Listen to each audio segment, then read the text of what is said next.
Bueno, muchas gracias a la universidad para invitarnos. Yo voy a conducir la conversación, lo que se deje Juan, que ya veréis que se deja poco, pero bueno. Quería plantear al principio que cuando nos invitaron a esto, que yo creo que fue en diciembre o en enero y tal, para hablar, partiendo del libro del disputado voto del señor Cayo, que será de la novela que hablaremos más para luego desarrollarlo, era como otra vida. O sea, yo ahora pienso en diciembre, en lo que yo pensaba decir, en lo que pensábamos contar, y era como otra vida, ¿no? Y ahora ha habido la pandemia y de repente todos hemos pensado, todos los que estamos en una gran ciudad, que a lo mejor hubiéramos estado mejor en un pueblo, aunque hubiera sido solo para poder salir al jardín y ver el aire y no solo el edificio de enfrente. Entonces, en los últimos meses tengo la sensación, además, que con todas estas condiciones del confinamiento y de la distancia social, nos hemos vuelto todos un poco delibes, que en una entrevista en 1976 decía: no me gusta hablar con la gente a codazos, me agradan los espacios abiertos, me agrada la naturaleza y me alegra poder conversar con mis semejantes 1 a 1, 2 a 2 o 3 a 3, pero no más. Y ahora somos todos un poco delibes. Hoy aquí estamos fenomenal porque estamos en la naturaleza, al aire libre y separados. Y bueno, vamos a intentar hablar de delibes, de los pueblos y de los bares. Pero como también decía Delibes en sus entrevistas, a él le daba como vergüenza que se hablara muy en serio de él. Y Juan y yo no vamos a hablar muy en serio de él porque no somos especialistas. Venimos a hablar de delibes como lectores y, como ha dicho Carmen, lo que nos ha sugerido leer el disputado voto del señor Cayo. Supongo que todo el mundo lo ha leído, pero si no, yo hago un resumen. El disputado voto del señor Cayo va de 3 jóvenes. Claro, yo cuando lo lees no sé si son jóvenes, pero a lo mejor tienen 30 años, o sea que ahora son jóvenes. De un partido que no se dice, pero que todos suponemos que es el PSOE, que van por los pueblos más remotos de la región a buscar el voto, básicamente a conseguir el voto. Entonces, llegan al pueblo de Cayo y allí es como un parque temático con Cayo, ¿no? Entonces llegan y Cayo les enseña las abejas y la ermita y todo, y cada uno de ellos representa una actitud como de la ciudad hacia el pueblo. Entonces, ¿de qué va el disputado voto del señor Cayo? De las relaciones entre la ciudad y el pueblo, y cómo se ve desde el pueblo, desde la figura de Cayo, la ciudad, y cómo se ve desde la ciudad el pueblo, ¿no? Sí, bueno, yo creo que lo has resumido muy bien. Incluso has hecho un resumen del resumen, ¿no? Sí, yo diría, como Ana, que esta es una novela sobre quizás un mundo perdido, ¿no? Es decir, la aldea cureña en la que vive Cayo, de la que nos habla el narrador, es la síntesis de algo que ya no existe, que ya casi no existía en el 78 cuando se publica la novela, y que desde luego ya no existe ahora. Estamos en 2020, ¿verdad? Y además es una novela que enfrenta efectivamente a dos mundos. Es decir, hay un choque que en el fondo tiene detrás como telón el gran trauma, ¿no? que se produjo en este país entre los años 50 y 70, ¿no? Que, bueno, obviamente la emigración había empezado a producirse a finales del 19, ¿no? Pero entre los años 50 y 70 se produce el gran éxodo de los pueblos a las ciudades, que en muy pocos años algunas ven duplicada e incluso triplicada su población, ¿no? Y entonces, en el año 78, cuando se publica la novela, claro, los efectos de ese gran éxodo ya son evidentes, ¿no? Y ahí que tengamos a ese Cayo que es casi un individuo exótico, es un pequeño y sabio dinosaurio, ¿no? Y yo creo que, además, Delibes, que es un autor que es una orquesta, ¿no? Delibes tiene tantos recursos que acapara todos los instrumentos, ¿no? Y puede hacerlos sonar uno por uno, todos a la vez, y producir un efecto fascinante, ¿no? Y cómo es capaz, sin idealizar el modo de vida, sí de dignificarlo, ¿no? ¿Y cómo lo dignifica? Yo creo a través de un uso magistral, también perdido, del lenguaje. Porque nos habla de un mundo perdido, con un lenguaje perdido. Un lenguaje que pues, probablemente ya solo atesoraba en ese momento Miguel Delibes. Entonces, no sé si estás de acuerdo. Espero que sí. Sí, no, la novela va... Yo cuando la he leído, ahora, que la leí en enero y la he vuelto a releer hace poco, yo creo que Delibes, además, en los 4 personajes fundamentales de la novela, presenta como 4 actitudes, ¿no? Por un lado está Víctor, que es como el diputado, que lo hablábamos esta mañana él y yo, que la novela va de Cayo y va también como de la epifanía que tiene Víctor, que va allí en plan que le mandan a poner una chincheta en el mapa que le dice el jefe del partido y a conseguir los votos, ¿no? Que es lo que quieren. Y cuando llega allí y encuentra a Cayo, de repente es como un poco como el origen del neoruralismo de idealizar la vida, ¿no? Entonces él llega allí y ve a Cayo y Cayo le parece como una cumbre de sabiduría y es más, la novela se termina con él diciendo si hubiera un holocausto nuclear yo me moriría y Cayo sobreviviría porque sabe hacer pan y sabe conseguir la miel de las abejas y sabe cultivar un huerto y hacer cualquier cosa y yo no sé hacer nada, ¿no? Y él tiene una especie de epifanía porque va allí a buscar el voto y luego dice, se da cuenta de que eso se ha perdido, ¿no? De que Cayo es como uno de los únicos ejemplares y dice, no hay derecho a que hayamos dejado morir una cultura sin mover un dedo.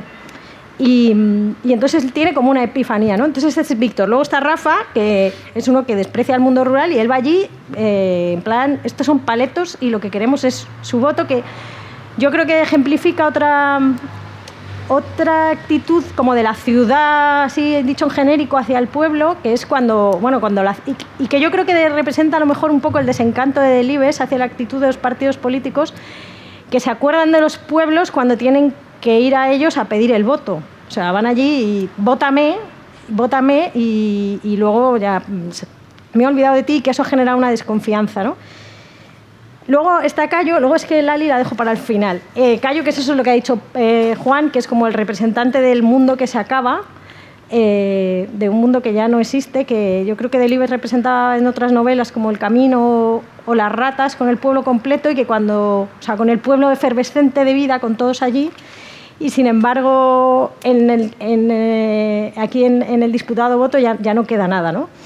Y aún así, aunque Cayo representa ese mundo perdido, a mí me gusta que Delibes no lo idealiza, ¿no? Porque Cayo es un machista espectacular, que yo entiendo que lo sea porque en la época lo eran todos, pero que Delibes no lo pone, bueno, Cayo es un ser ahí bondadoso, no es el abuelo de Heidi, ¿sabes? O sea, no es para nada ese tipo y tiene un odio. Viven 3 en el pueblo, uno es su mujer muda, otro es él y otro es el vecino, y el vecino dice, le odia a muerte, ¿no? Y sois 2, de verdad, qué gasto de energía más absurdo. Y entonces estas son como las actitudes que muestra Delibes. Y luego está Lali, que para mí es el personaje favorito de la novela, porque es con mucha diferencia la más cabal y la que más tiene que aguantar a los otros, que son una pata de... Le dicen unas cosas que, bueno, luego hablaremos de eso. Pero bueno, yo le quería preguntar a Juan, que él es de un pueblo pequeño, porque yo soy de Madrid, si todavía existen Cayos, que han pasado casi 50 años desde que se publicó la novela, o ya no. Bueno, existen cureñas y existen callos, tal vez no tan sofisticados, ¿no? Pero sí, yo, por ejemplo, soy de una aldea del interior de Ourense que comparte frontera con Portugal y somos 120, 130 habitantes, ¿no? Bueno, yo ya no vivo allí más que, bueno, hago visitas porque residen mis padres. Y en cualquier caso, los callos han ido cayendo, ¿no? Yo he visto en todos estos años como los grandes personajes, porque las pequeñas aldeas que han sabido existir, es decir, con vecinos que han sabido entender que para llevar una vida digna razonable e inteligente no necesitas demasiadas cosas, como es el caso del señor Cayo, que es una persona que hace una gestión fascinante de la soledad, ¿no? Sabe convivir con ella. Bueno, pues en esta mi aldea sí hay Cayos y hay personajes, pero creo que ya no tienen el encanto que sí podían tener los de entonces. Porque hemos sido testigos en estos 40 años de la desaparición del mundo rural. Yo lo comentaba hoy con Ana. Cuando en el año 78 que se publica la novela, yo cumplo 3 años y empiezo a ir al colegio. Y en ese momento el grupo escolar tiene 700 y pico alumnos. Hoy tiene 50. Es decir, es una estadística desoladora. Y bueno, yo sé que esto no tiene solución. Quizás haya esperanza o juguemos a que hay esperanza para núcleos de población que hoy a lo mejor tienen 10.000 o 40.000 como Soria, ¿no? Pero en España hay unos 60.000 núcleos de población y la mitad de los núcleos de población están en Galicia. Pero son núcleos de población fantasmas. Quiero decir, incluso los que estamos allí y estamos vivos todavía somos fantasmas. Y para eso no hay solución. Bueno, pues vivamos como fantasmas. Tampoco, en fin, lo veo absolutamente negativo, ¿no? No. Sí. Bueno, de todos modos, yo creo que hay Cayos. Lo que pasa es que, por ejemplo, Cayo vive ahí en su pueblo, le preguntan, ¿y no tiene televisión? Y él dice no, y los otros se escandalizan, ¿y no tiene radio? Y dice no. Pero lo interesante es, ¿para qué? ¿Para qué? ¿Para qué? Él dice, claro. Yo no necesito... Pero porque los pueblos que retrataba Delibes, que también estaban en el camino y en la eran en sí mismos un universo. O sea, ellos estaban ahí y todo lo que necesitaban... O sea, lo que había al otro lado de las montañas, aquello era... o sea, las ratas nadie sale del pueblo, todo está allí, que es como si fuera yo cuando lo leí era como una mitología, están todos allí, el tiempo se rige de otra manera por los santorales, que yo no sabía en qué año, tenía que ir buscando los santos en el calendario porque no sabía de qué mes estaba hablando. Luego ya a mí me hace gracia porque en el camino ya, cuando se va a ir Daniel, es como, se va fuera, que era lo que hablábamos antes. Y aquí en Cayo, él está allí y dice, lo que pasa fuera no me importa. Y ahora eso ya no puede ser porque... cualquier Cayo sabe que lo que pasa afuera al final le va a acabar afectando. Claro, al final, toda la novela se resume en un par de frases que hemos subrayado esta mañana. Y es, cuando Cayo le dice no sé si a Víctor o a Rafa, no nos vamos a entender, ¿no?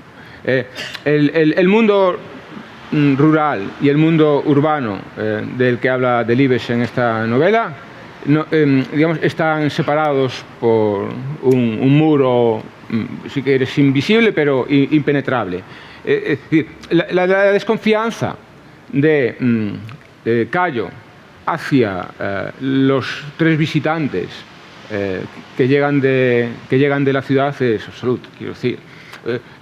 Y esto es interesante porque ya anticipa con muchos años de antelación del Delibes lo que iba a pasar en cuanto a la actitud que la ciudadanía tiene hacia sus representantes. Es decir, cómo, esto se ve en la novela, pero parece que estemos hablando de hoy, cómo las personas que son elegidas para velar por los intereses de los ciudadanos no lo hacen, quizás no tengan capacidad de hacerlo y, no obstante, intentan convencer a Cayo, o nos intentan convencer hoy a nosotros, de que sí realmente van a trabajar por eso. Es decir, la novela transcurre, la historia de la novela transcurre en el 77, antes de las elecciones constituyentes, ¿vale?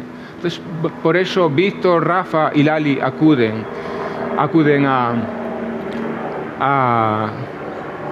Cureña a pedir el voto, una aldea que tiene tres habitantes, ¿no? Y bueno, y lo que está claro es que se anticipa que el sistema de representatividad que España adopta en el 76, quiero decir, ponderando la relevancia de las provincias despobladas, en realidad es una trampa. Es decir,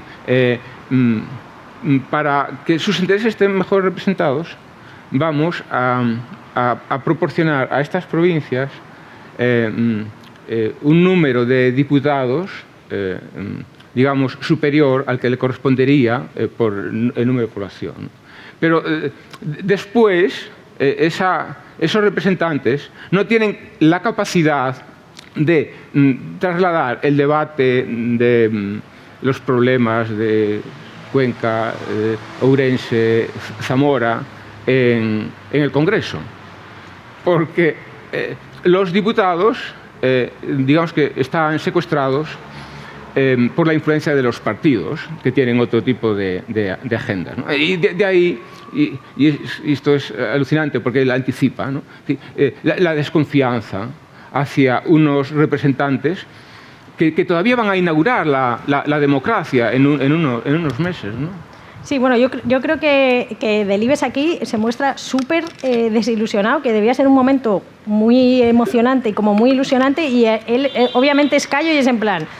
Además hace un retrato de ellos al principio súper cruel, con toda la propaganda electoral que preparan en la sede del partido. Si no lo habéis releído y lo releéis, lo veréis, que los muestra súper ruines y súper en plan, estos son unos paletos y lo que hay que hacer es convencerlos de que nos voten y ya está. O sea, no hay ni una sola preocupación en toda la novela sobre lo que necesita el campo, no sé qué, es en plan, son paletos, nosotros los representamos y ya está. Y yo creo que Delibes muestra, que me sorprende, bueno, es que yo era muy pequeña, o sea, yo tenía 3 años, quiero decir que en el momento la gente debía estar muy ilusionada, y yo creo que Delibes demuestra como ya en ese momento desde los pueblos quizás no se tenía esa ilusión hacia como la novedad democrática, o a que hacía de novedad democrática fuera a representar para ellos un cambio a mejor, que obviamente no lo fue. Y bueno, Delibes, ¿de qué habla? De cómo se van los pueblos, ¿no? Y cómo va desapareciendo, y en el recorrido que hacen como por el campo, por el parque temático, les lleva a la ermita, les lleva al huerto, pasan por un sitio que había una casa de descanso. Entonces, el pueblo se ha perdido, ya solo quedan ellos. Entonces, ¿cuáles son, entre las cosas que representan un pueblo, está el bar, ¿no? Que es de lo que eres más especialista. Bueno, yo no soy especialista en los bares. Es cierto que he malgastado parte de mi vida en los bares. Bueno, quizás efectivamente eso te hace especialista, ¿no? La inversión en tiempo en los bares. Pero salen muchos bares en el libro. O sea, si lo lees con esa... En los bares, en el libro de Delibes salen los bares en todas sus modalidades. Es cierto que no es un espacio relevante. Hay una cafetería, una cantina, una fonda, un bar, otro bar, una cantina y al final otra cafetería, ¿no? Y en todos los libros de Delibes además siempre sale un bar. Siempre hay un bar que es como el sitio donde todo el mundo va y donde la infancia que es como el sitio donde quieren llegar, ¿no? El bar es como cuando me dejen entrar en el bar. Sí, yo he vivido. Voy a tratar por ejemplo, de hablar de los bares del pueblo, de los bares de pueblo que no tiene nada que ver con lo que podemos entender hoy por una cafetería más o menos urbana, ¿no? Yo creo que el bar era un factor aglutinador, ¿no? Quiero decir, un espacio común donde una pequeña población, digamos que se creía dueña de un proyecto común, ¿no? Quiero decir, tú en el bar compartes, tú en el bar das, recibes. Y al final el bar genera una atmósfera, ¿no? Es decir, casi mítica. Yo lo viví así en mi aldea. Yo veía como mi padre, después de comer, bueno, se iba a jugar la partida. Y había un momento en el que yo quería ser mayor para acompañar a mi padre a ver la partida. Y para... Claro, en aquel momento no lo racionalizabas de este modo, ¿no? Pero para comprender qué había allí, para que todos los días, mi padre, pero mi abuelo, mis vecinos, para que todos los días lo dejasen todo, estuviese hecho, estuviese sin hacer, para irse al bar. Y estar no media hora, una hora, sino estar 5 horas. Y 5 horas jugando una partida de tute, ¿sabes? Entonces, ahí tenía que haber algo superior en inteligencia y que yo quería comprender, ¿no? Y entonces llegó el día que mi padre me cogió de la mano y me llevó al bar. Y vi cosas fascinantes que no creeríais. Porque yo creo que el bar rural está más allá de Orión, ¿no? Y ya no son las cosas que ves y que tú... y que te llevan a equiparar el bar a un templo, ¿no? Son las cosas que escuchas.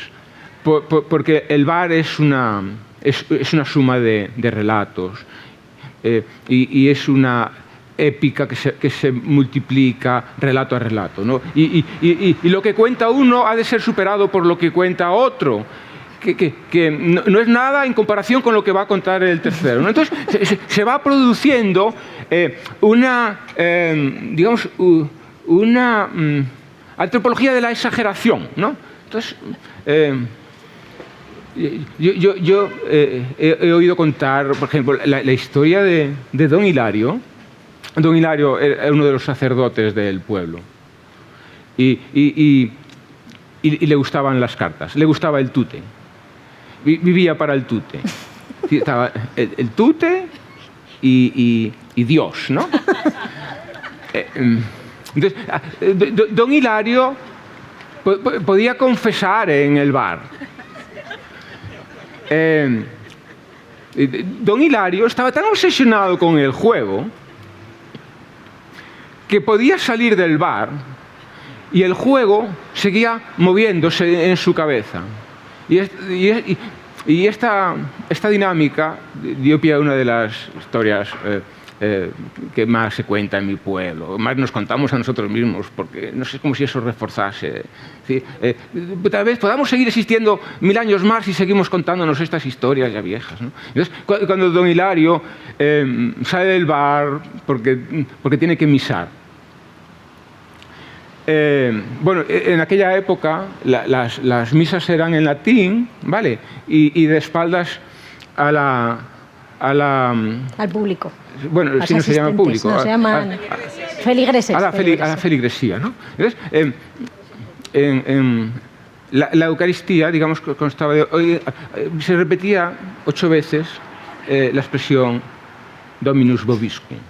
Entonces, hay un momento en el que Don Hilario, de espaldas a la feligresía, se vuelve y para decir Dominus vobiscum, ¿no? Pero ¿qué estaría trastornando su cabeza? Es decir, ¿qué energía se estaría moviendo dentro? Que se volvió y vehemente dijo triunfan bastos, ¿no? Entonces, el bar, con esto, quiero decir que se extendía más allá de sus márgenes espaciales, ¿no? Entonces, el bar es el refugio que todos los vecinos de las pequeñas aldeas llevan sobre sí, ¿no? Entonces regresan a casa, pero yo creo que ya pensando en, bueno, y mañana habrá partido otra vez, o sabe Dios qué, o... En fin, creo que... pondero la importancia del bar en las pequeñas comunidades, ¿no? No, pero que es que además de Delibes los bares aparecen siempre porque, por ejemplo, todo lo que pasa fuera, por ejemplo, en el camino, todas las historias que pasan fuera se hacen reales, o sea, el relato del pueblo se construye en el bar. ha pasado algo en el campo, en el monte y tal, pero hay que ir al bar a contarlo y hasta que no se cuenta en el bar no ha pasado. O a lo mejor se puede esconder o a lo mejor es secreto, ¿no? Porque además aquí, por ejemplo, en los bares del disputado voto, ellos van por los pueblos y en los pueblos no hay nada, pero queda un bar, queda una fonda, claro, queda no sé qué, y cuando llegan al bar al pueblo de Cayo ya no hay bar, pero se cuenta una historia de un bar, ¿no? Que es lo que tú dices, una historia exagerada, que es la historia del dueño que contó, claro, que se iba a morir el 6 de mayo del 66 y todos le decían, ¿te apuestas tal? Y como no se muere, se suicida. Entonces, es en plan, la historia que se cuenta en el bar tiene que ser real, o sea, no puedo no morirme. Claro. O sea, esto yo lo conté aquí en el bar, ¿dónde está mi prestigio si no me muero el día que anuncié? Entonces, y eso es lo que cuenta, ¿no? Y los bares es como lo último que queda, ¿no? Cuando ya no hay un bar, ya no queda nada. Sí. Yo he visto, estoy viendo desaparecer las entidades bancarias, por ejemplo. Pero todavía quedan queda el bar, ¿no? Sí. En plena pandemia, para que nos hagamos una idea de hasta dónde somos capaces de llegar. En el pueblo se habían cerrado los bares. Y en un momento, mi abuelo tiene 91 años. Y claro, también se habían cerrado los bancos. Es decir, no porque llegó la pandemia, es que ya no había bancos. Es decir, el último había cerrado y entonces mi abuelo, para traer dinero a casa, porque no se entiende con el cajero, tiene que recorrer 3 kilómetros, que no son demasiados. Es cierto que cuando tienes 91 años y vas andando, pues bueno... 3 kilómetros puede parecer una distancia. Bueno, entonces, hay un momento en que mi madre le dice, papá, si necesitas dinero, yo voy a buscarlo, ¿no? Tengo el coche y lo voy a buscar, o puedo ir al cajero. Pero mi abuelo, en la desesperación que produce la pandemia, dijo que iba a ir él, iba a ir andando, iba a ir a la sucursal del pueblo más grande que hay. Entonces, claro, mi abuelo es población de riesgo, por 91 años, por los 91 años que tiene, y además mi abuela, sí, todavía está peor que él, tiene 90, pero bueno, no hay mucha diferencia entre 90 y 91. Entonces, mi abuelo dijo, me voy. Y mi madre intentó sujetarlo, se produjo una pequeña tensión. Y eso fue. Y mi madre tomó la decisión de llamar a la Guardia Civil para denunciar a mi abuelo. Y yo, cuando me lo contaba, me dijo, ostras. Entonces, mi madre llama a la Guardia Civil y dice que un señor de unos 90 años, no lo identificó como su padre, ¿sabes?, que se está saltando el confinamiento y dice que va a sacar dinero a un pueblo que está a 3 kilómetros. Por favor, salgan al camino y, no sé, hagan algo con él. Y fue un momento de todo esto realmente yo no sé por qué lo estoy contando. Pero bueno, yo creo que... lo contó en el bar tu Claro, yo creo que estas cosas también sirven para entender que hoy hay mundos perdidos que ya no se van a recuperar. No vamos mi abuelo no va a vivir toda la vida, ¿sabes? Entonces yo creo que ese ha sido su último gran acto heroico, ¿no? Y bueno, y me ha parecido procedente dar fe aquí en Valladolid de su logro. Sí, del logro de mi abuelo y de esta acción cuestionable de mi madre, ¿sabes? Denunciando a su padre a la Guardia Civil. ¿No?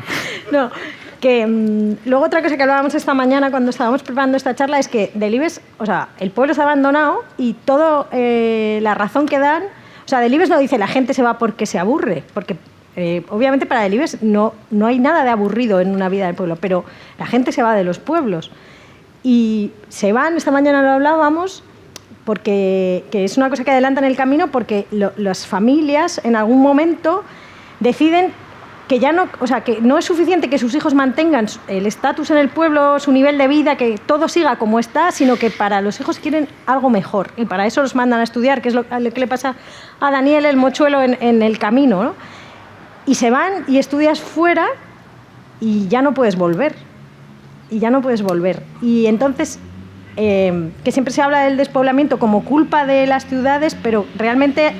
que también, porque faltan servicios y todo ese tipo de cosas, pero que hay como una aspiración a una vida mejor, porque el que se va al primero luego vuelve y dice, yo es que no me levanto a las 6 de la mañana para ordeñar las vacas y luego no sé qué, tengo un trabajo, y poco a poco es como se van despoblando los pueblos. Ese es el punto de ruptura crítico, ¿no? El momento en el que la unidad o la jefatura familiar decide que va a buscar una oportunidad. Y tiene la iniciativa de irse, ¿no? Es el primer paso hacia el éxodo, ¿no? Y después regresa, ¿no? Y el resto del pueblo advierte el cambio, ¿no? Cómo se ha ido... ha vuelto y nos ha descubierto que vive mejor, ¿no? Y hemos tomado conciencia de la vida sacrificada que llevamos aquí, ¿no? Y entonces otro decide también tomar la iniciativa y salir del pueblo. Y entonces, claro, ese es el crack que todavía no se oye. Quizás el crack nunca se oye. Y en el que, buscando una oportunidad personal, labras a la larga la ruina de la población, ¿no? Porque de pronto todos quieren más oportunidades. Una oportunidad como la de incluso mejorar y mejorar.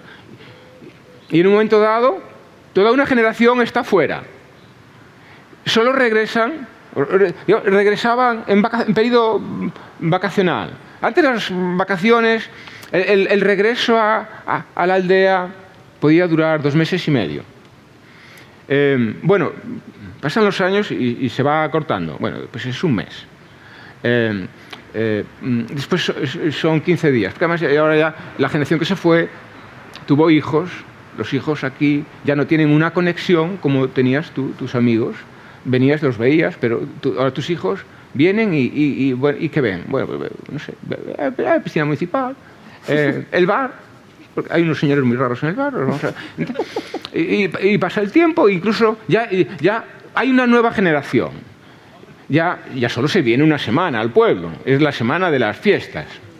Y parece que ya estés empachado, porque el pueblo definitivamente no tiene nada que ofrecerte. Vale, 5 días. Y pasa el tiempo. Y entonces ya vienes solo a los funerales. Bueno, ha muerto tu abuelo o ha muerto tu tío, ¿no? Y esto nos lleva a otro debate curioso sobre el que yo he reflexionado. ¿Cómo, además del bar, en la vida rural, también el tanatorio se acaba convirtiendo en un espacio de puesta en común, de construcción y de cultivo del relato. Entonces, incluso cuando las aldeas no tienen un tanatorio, ¿sí? Y tienen que ir al que hay a 10 kilómetros, porque definitivamente después de muchos años hemos abandonado las casas del difunto como el espacio de duelo, ¿no?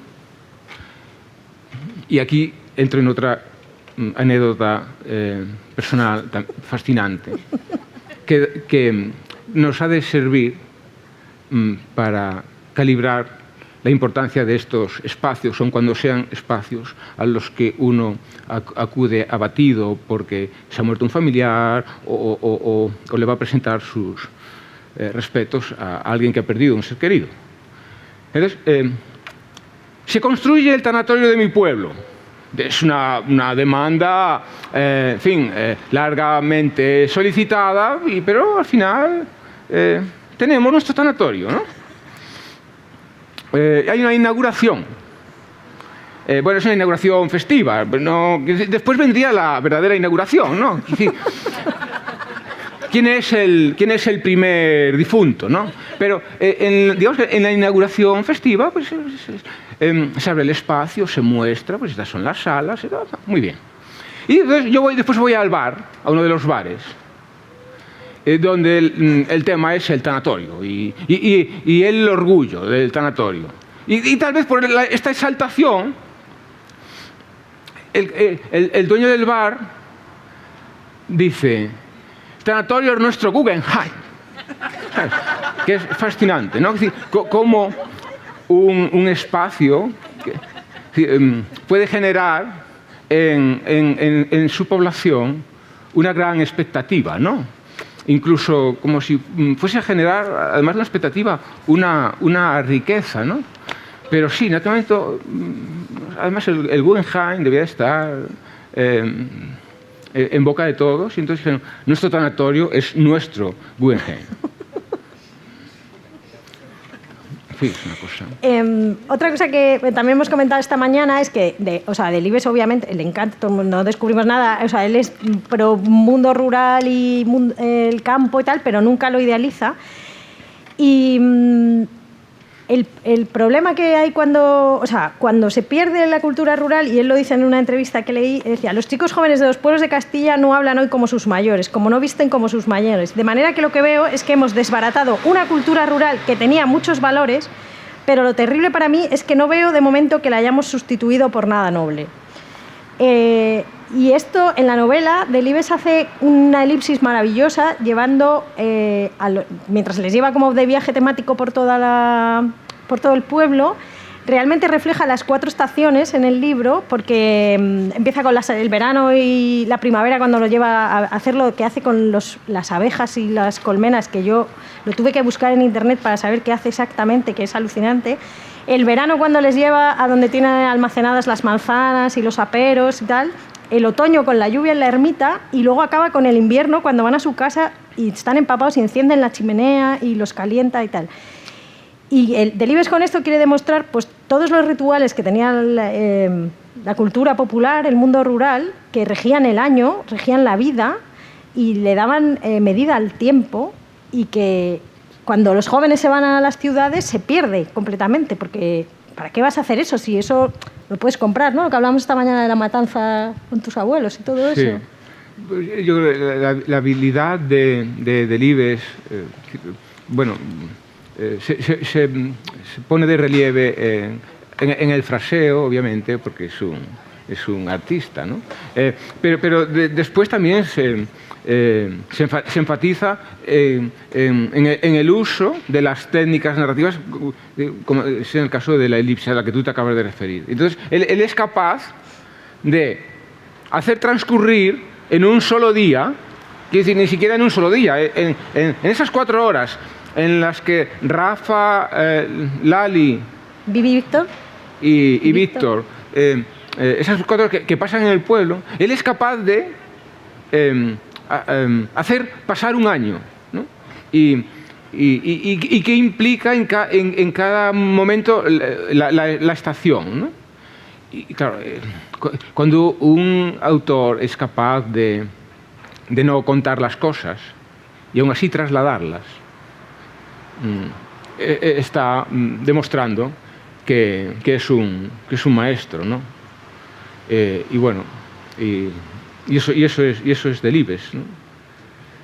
Cómo es capaz de rescatar de lo que ya no queda nada, y volverlo inmortal, porque está aquí. Entonces, sí, esta es una novela sobre algo que ya no existe, pero realmente es una novela viva, porque 40 años después de haber sido escrita, puede leerse con claves nuevas, y nos puede parecer, particularmente en el año 2020, una novela que habla del hoy, no del ayer, ¿no? Y, en fin, Delibes. Bueno, yo quería hablar, que a lo mejor porque me ha llamado mucho la atención, que lo he comentado antes, el personaje de Lali, de la novela, que además el alcalde lo ha dicho antes, el tema de género en los pueblos. En esta novela todos son súper machistas, o sea, pero dicen unas cosas que es que son... o sea, ellos cuando están, que esto lo hemos hablado esta mañana, cuando quieren ir allí al pueblo a convencer, dicen, hay que llevar a Lali, que es lo más decorativo que tenemos. Punto. Y es lista. O sea, bueno, es decorativa y encima es lista, ¿qué más queremos? O sea... luego, pero claro, si ella se pasa de lista, le dicen, no te cabres, que te pones muy bonita hablando de estas cosas, que es como... Y luego el colmo del machismo, que es que lo tengo subrayado con tal, que le dicen, ¿quieres decirme qué será del mundo el día que alcancéis vuestros derechos si las mujeres habéis dejado de atraernos? Que es como... Y ella se enfada mucho con ellos y les contesta, ¿no? Y las cosas que le contesta en el año 78 son cosas que podemos decir ahora, ¿no? Porque ella les dice... No os engañéis, nuestra lucha se acepta como un coñazo social. No nos lo tomamos en serio más que 4 docenas de mujeres. Y a ellos les contesta, ¿no? Y les batalla todo. Pero cuando llega y Cayo dice una frase terrible, que Cayo dice, la única manera de tratar a una mujer es ponerle una almohada en la cara. Y tiene una mujer muda que no habla, que es como un ejemplo. O sea, Cayo tiene una mujer muda y ahí la tiene y la hace que se siente en una esquina y tal. Ella a él no le contesta y no le dice nada. Y yo creo que es... porque en el fondo sabe que no hay nada que hacer. O sea, eso es una parte de la cultura rural que no, yo creo que es consciente de que no va a poder cambiar ni con las leyes ni con nada. Eso es una cosa educacional que tiene que cambiar. Pero me ha llamado mucho la atención. O sea, no me esperaba ese... o sea, el machismo sí, que Delibes, pero que hubiera creado un personaje tan... que suena tan... Por un lado suena muy moderno y por otro lado es un poco desesperante ver que 40 años después estamos por ahí, vamos. Pero que... Entonces, ¿qué opinas de la mujer en el pueblo? Yo creo que Lali tiene un discurso súper potente. Lo puede mostrar muy poquito a lo largo de la novela, pero cuando le da rienda suelta es un discurso feminista de hoy, ¿sabes? Claro, y además es la que mejor lleva, o sea, ni se flipa en el pueblo, o sea, claro. Ella está allí, pregunta cosas inteligentes, no sé qué, ni idealiza, y luego además es la que tiene que llevar el coche porque los otros dos se emborrachan, se pegan, los tiene que acostar, y encima se tiene que esconder porque ella está medio divorciada, pero eso claro no se puede contar porque somos modernos pero no tan modernos, y entonces ella es el personaje más fuerte de toda la novela, es ella. Sí. Bueno, el alcalde se ha referido hace un rato al problema de la violencia de género en el ámbito rural, ¿no? Sí, el problema es que en el ámbito rural, donde digamos que todo transcurre en una nebulosa donde es más difícil denunciar, hacer visible la situación del maltrato, del machismo, ¿no? Pero bueno, yo creo que todo se solucionará en el momento que los pueblos desaparezcan. Y bueno, y el machismo será un problema urbano, ¿no? Pero sí, yo lo veo, yo lo veo incluso cuando solo voy los fines de semana, ¿no? Y es así. Y luego esta mañana también hablábamos que el problema de sustituir la ciudad por el pueblo es que todas estas cosas que hace Cayo no son...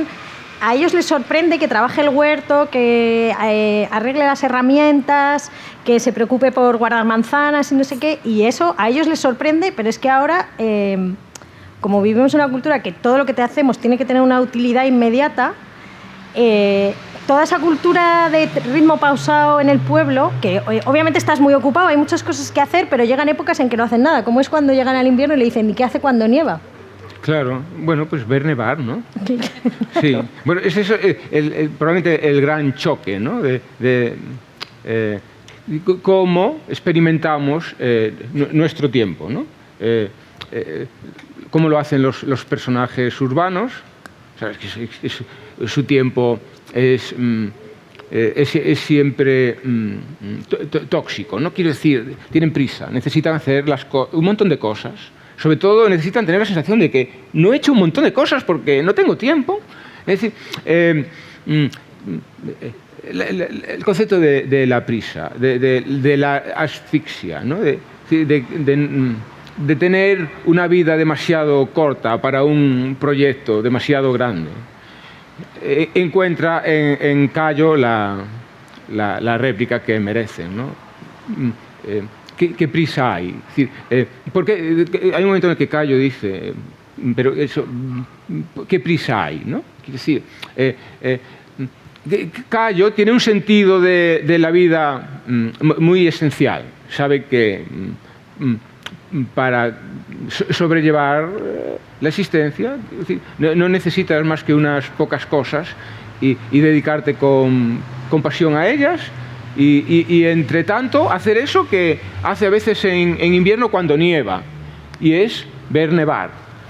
Y a veces no pensar en nada, porque a esto creo que también se refiere, ¿no? Oye, a veces no hay que pensar en nada, ¿no? Y eso, obviamente, es un privilegio que el ciudadano urbano parece no permitirse, ¿no? Tener la sensación de ser un hombre o una mujer de acción, ¿no? Es decir, yo recuerdo haber visto alguna vez en una tienda de Ourense al dependiente trasladando las camisas donde estaban los pantalones, los pantalones donde estaban las chaquetas alinearlas de nuevo, pese a que ya estaban perfectamente alineadas. Un no parar y la tienda todo el día vacía, ¿sabes? Entonces, esa sensación y todo este ritmo frenético, esta desesperación para nada, ¿no? Porque pasa, ¿no? Sí. No, bueno, es lo que me contaste esta mañana de la matanza, cuando tu abuelo le dijisteis que ya no ibas a hacer la matanza, porque era más barato no hacerla, y entonces ahora es en plan, ¿y qué hacemos en este tiempo en el que hacíamos la matanza? Sí, yo ahí reconozco con el tiempo que mis padres y yo estuvimos muy desafortunados cuando aconsejamos a mi abuelo, cuando ya tenía 80 años, que dejase de hacer las matanzas en casa. Bueno, mi abuelo tenía 3 cerdos, matábamos los 3 cerdos y bueno, pues, chorizos, jamones, todo, ¿no? Entonces dijimos que no tiene sentido, abuelo, estar un año cuidando estos animales, después matándolos de un modo atroz, ¿sabes? Esos gemidos del animal a mí me ponía muy triste, ¿eh? Y cuando todo lo que te da el cerdo lo puedes comprar por mucho menos. ¡Qué estupidez! Pues si no es cuestión de ahorrar, si no es cuestión de hacer algo con tu vida. Y mi abuelo estaba haciendo cosas con su vida. Y de pronto, esas cosas que él hacía con su vida a lo largo de un día, que lo mantenían ocupado, se zanjaban yendo a la tienda a comprar, ¿sabes? Y ahorrando, ¿para qué? Para ir al cajero a 3 kilómetros andando. Ya. Es cierto. Le habéis quitado la matanza al hombre y dice, pues me voy andando al cajero. Eso es lo que acaba pasando, ¿no? Luego, yo... Ahora, bueno, que está muy de moda hablar de la España vacía y todo eso, y obviamente Delibes es el precursor de todo eso, y además es una novela súper...